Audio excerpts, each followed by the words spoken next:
আজ আমি তৈরি করে নিয়েছি হাঁসের ডিমের কষা। হাঁসের ডিম খেতে কিন্তু দারুণ লাগে। কারা কারা আমার মতন হাঁসের ডিম খেতে পছন্দ করেন তারা কিন্তু অবশ্যই কমেন্টে জানাবেন। আজকে আমি হাঁসের ডিমটা একদম কষা কষা করে তৈরি করব। তাহলে চলুন রেসিপিটা শুরু করা যাক। আর সাথে আছে আমি সুস্মিতা, আপনারা দেখছেন আমার চ্যানেল পালবাড়ির কিচেন। হাঁসের ডিমের কষা তৈরি করে নেওয়ার জন্য প্রথমেই নিয়ে নিয়েছি আমি হাঁসের ডিম। ডিমগুলোকে সেদ্ধ করে আমি এরকম দু অর্ধেক করে কেটে নিয়েছি। তারপরে আমি নিয়ে নিয়েছি পেঁয়াজটাকে গ্রেট করে নিয়েছি। তারপর নিয়ে নিয়েছি রসুন বাটা, নিয়েছি আদা বাটা, নিয়ে নিয়েছি ধনে আর জিরে বাটা, আর নিয়েছি কাঁচা লঙ্কা বাটা। এরপর ডিমের গায়ে লবণ হলুদ মাখিয়ে নেব। তার জন্য দিয়ে দিলাম স্বাদ অনুসারে লবণ আর হলুদ। লবণ হলুদ দিয়ে ডিমের গায়ে আলতো করে মাখিয়ে নেব। ডিমের গায়ে লবণ হলুদ মাখিয়ে নেওয়া হয়ে গেছে। এরপর আমি কড়াই বসিয়ে দিয়েছি। কড়াইতে দিয়ে দিচ্ছি রিফাইন্ড অয়েল। তেল গরম হয়ে গেছে। ডিমগুলোকে প্রথমে ভেজে নেব। তার জন্য তেলের ওপর ডিমগুলোকে দিয়ে দিলাম।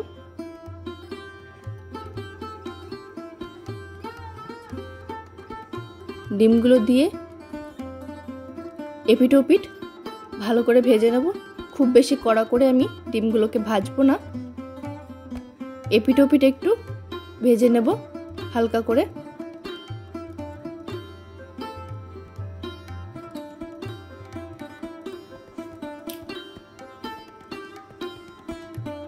ডিমগুলো দুটো পিঠই ভেজে নেওয়া হয়ে গেছে। এরপর আমি তুলে নিচ্ছি।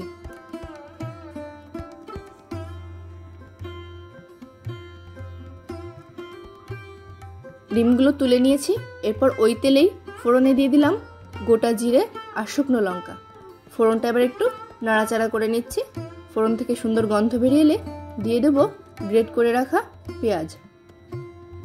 পেঁয়াজটা আমি গ্রেটারে একটু ঘষে নিয়েছি।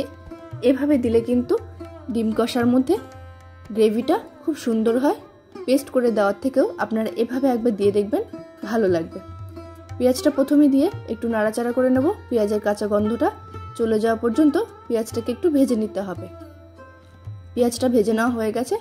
এখন আমি টমেটোটাও দিয়ে দিয়েছি। টমেটোটাও আমি গ্রেট করেই দিয়েছি। এবার পেঁয়াজ টমেটো একসাথে আমি ভালো করে ভেজে নিয়েছি। তারপর দিয়ে দিচ্ছি 1 চামচ রসুন বাটা, 1 চামচ আদা বাটা। এরপর আদা রসুনটা পেঁয়াজ আর টমেটোর সাথে একটু কষিয়ে নিলাম। এরপর দিয়ে দেব হলুদ গুঁড়ো আর স্বাদ অনুসারে লবণ। লবণ হলুদ দিয়ে ভালো করে মশলাটা আবারও একটু কষিয়ে নেব। মশলার কাঁচা গন্ধটা চলে গেলে এর মধ্যে আমি দিয়ে দেব কাঁচা লঙ্কা বাটা আর ধনে জিরে বাটা। দিয়ে দিলাম কাঁচা লঙ্কা বাটা। এরপর দিয়ে দেব জিরে আর ধনে বাটা। আমি সমস্ত মশলা আজকে শিলনোড়ায় বেটে নিয়েছি। এই শিলনোড়ায় বেটে নেওয়ার মশলার স্বাদই কিন্তু আলাদা হয়। আপনারা যদি শিলনোড়া হাতের কাছে থাকে তাহলে এভাবে বেটে এরকম ডিম কষা করতে পারেন, দেখবেন এর স্বাদ কিন্তু একটা আলাদাই আসবে। মশলাটা আবারও ভালো করে কষিয়ে নিয়েছে অনেকক্ষণ সময় নিয়ে। তারপরে একটু রঙের জন্য দিয়ে দিলাম কাশ্মীরি লঙ্কার গুঁড়ো।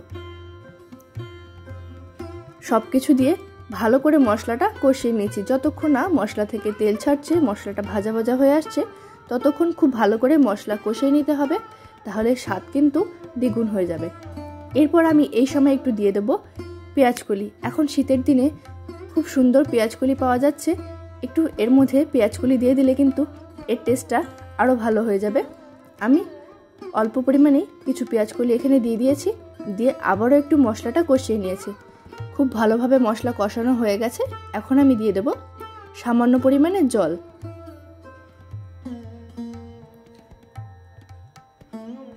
আমি জলটা খুব সামান্য পরিমাণে দিয়েছি, যেহেতু এটা ডিম কষা হবে, মানে গ্রেভিটা খুব বেশি রাখবো না, তাই আমি অল্প পরিমাণে জল এখানে দিয়ে দিয়েছি।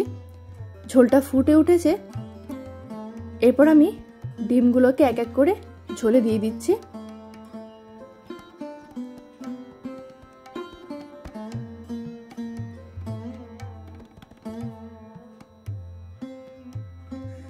ডিমগুলো দিয়ে একটু নাড়াচাড়া করে নিয়েছি হালকা হাতে।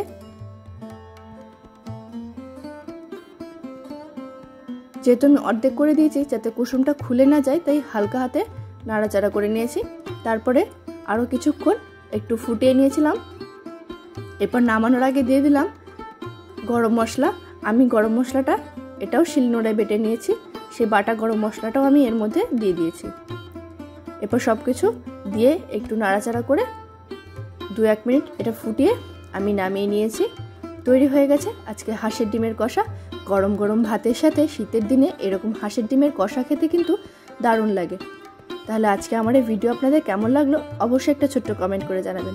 ভালো লাগলে ভিডিওটিতে একটা লাইক করে দেবেন, আর আমার চ্যানেলটি সাবস্ক্রাইব করে পাশে থাকা বেল আইকনটা প্রেস করে দেবেন। তাহলে যখনই আমি একটা ভিডিও আপলোড করব তার ইনস্ট্যান্ট নোটিফিকেশন আপনাদের কাছে পৌঁছে যাবে। ধন্যবাদ।